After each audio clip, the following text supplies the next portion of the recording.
got 10 minutes here, and I'm going to talk about 3 areas of information that I'm going to share with you today. The first is tips to prepare for today's job market. The second area I'm going to talk to is about lifeboat jobs, and I'll explain to you what that means and give you some examples in just a few minutes. And then I don't ever want to miss the opportunity to not talk about ADA, the Americans Disability Act, when I meet with a group. I think that's probably going to be the most important thing for you to remember as a transplant recipient or candidate. Okay, first of all, this COVID-19 has brought major changes on many fronts, including our work.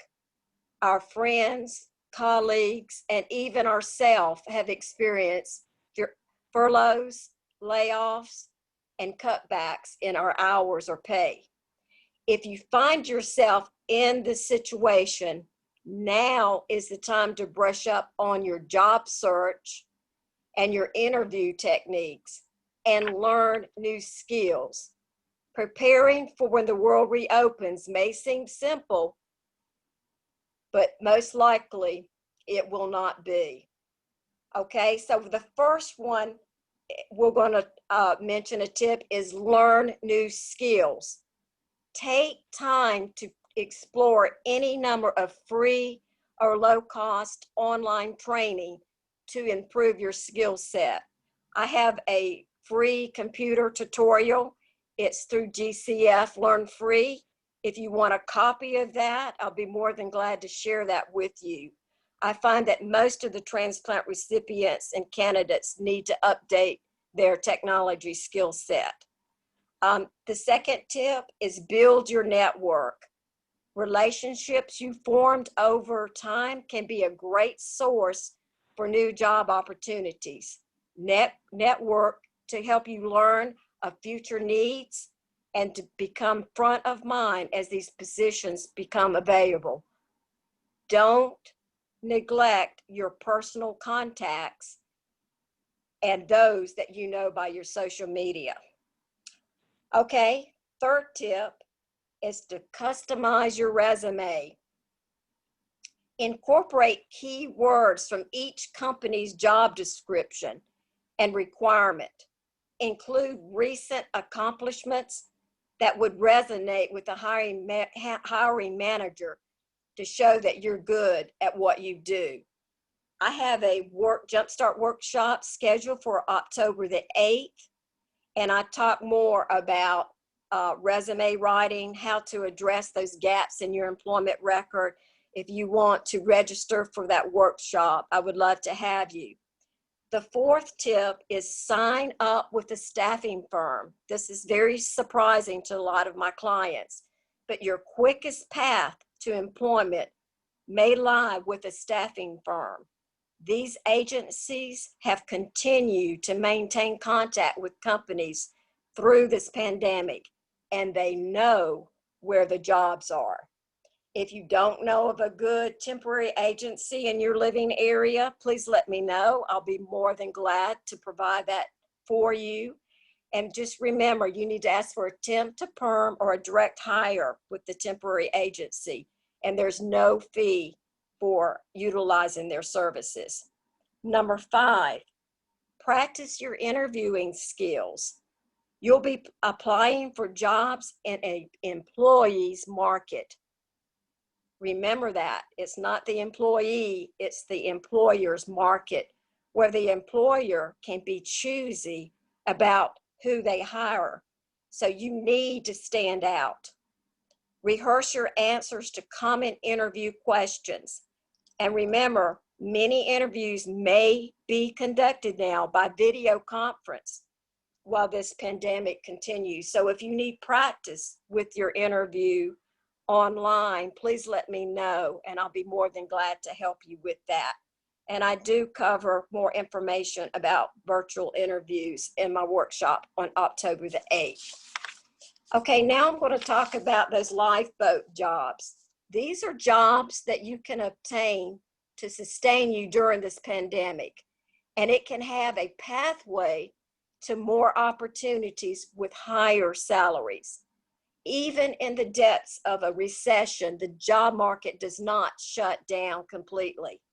Someone is always hiring. Companies like Amazon, Dollar General, and CVS have all been hiring thousands of workers to meet their demands for shipping, delivery, both prescriptions and over-the-counter drugs.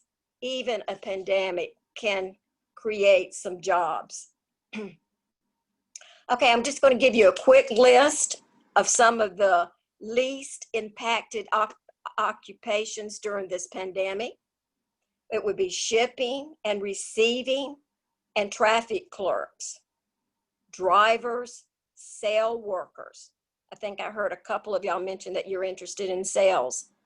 Personal care aides, mental health counselor. I think someone said that used to be a mental health counselor this morning. Computer and information research scientists. I just gave you the top occupations that's least impacted during this pandemic. Next, the most impacted occupation, and you probably already have an idea what this may be, would be dining room and cafeteria attendants and bartender helpers and bartenders, tellers, phlebotomists, and counter and rental clerks. Those are the top of the list of occupations that's been highly impacted during this pandemic. Okay, so the last area I want to mention to you briefly is the Americans with the Disability Act. It's also known as ADA. This is how much an employer can ask you about your disabilities. I have more questions from clients in this area than any other area. But in general, employers can ask questions related to essential job functions and to your prior job responsibilities. In the interview, the employer may only inquire about a person's ability to perform specific job-related functions. Okay, so I'm going to give you an example.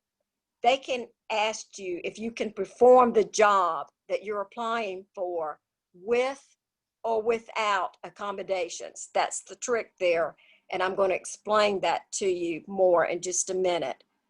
But during the interview, the employers cannot ask, do you have a disability? Have you had major surgery? Are you taking medication? Have you been recently hospitalized? And I even had one employer in an interview ask my client what the scar was on her chest. So these are things that they cannot ask you, personal related questions. Okay, so on a job application, a lot of my clients are saying they're being asked if they have a disability. By law, you do not have to disclose your disability. In a situation where you may say yes and you want to disclose, if you need a special accommodation. To give you an example, if you are visually impaired and you're working at a computer and you need a screen reader, I would disclose your transplant so you can have that special accommodation. But if you can perform the job duties without accommodation, I recommend you not to disclose your transplant. Most likely you'll know if you can perform those tasks because on the job application, they're required to list the required responsibilities for the job.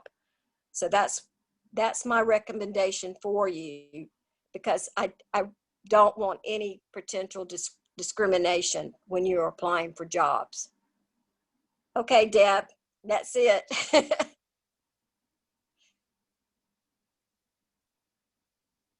That's all I have. I think we'll open up now for some questioning.